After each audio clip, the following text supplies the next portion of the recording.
disekap puluhan tahun, dan baru ditemukan pada saat rumahnya terbakar.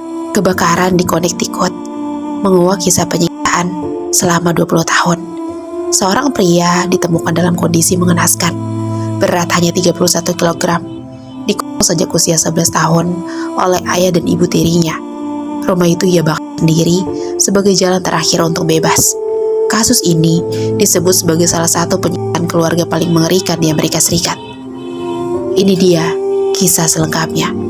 Sejak kecil, ada seorang pria yang namanya tidak disebutkan secara eksplisit. Ini terputus dari dunia luar.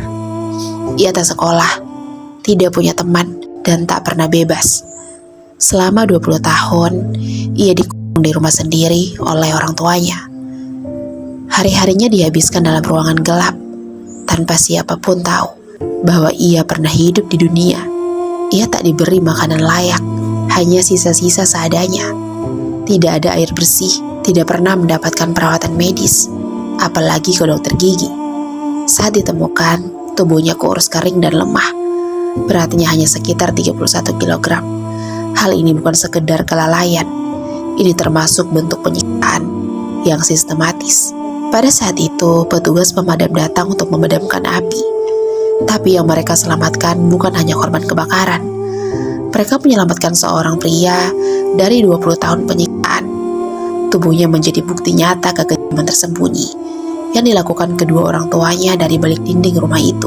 Polisi juga menemukan kondisi rumah yang sangat buruk, kotor, minim pencahayaan, dan tak ada sanitasi yang layak. Semua bukti menguatkan bahwa tempat itu bukan sekedar rumah, tapi penjara.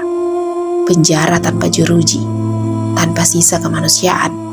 Pria ini bukan hanya menjadi korban dari kebakaran rumah tersebut, namun ia juga menjadi pelaku yang membakar rumah tersebut. Tindakan nekat ini bukan karena ia marah, tapi karena ia ingin diselamatkan. Mungkin baginya lebih baik terbakar daripada terus hidup tanpa harapan. Dan melalui tragedi ini, dunia pun akhirnya melihatnya.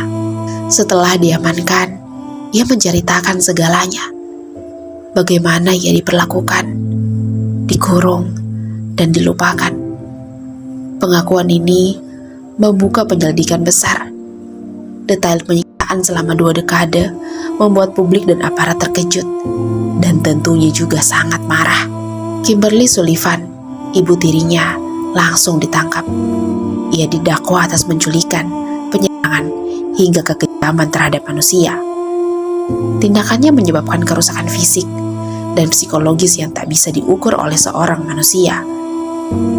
Kini, hukum siap menuntut balas atas apa yang telah ia lakukan.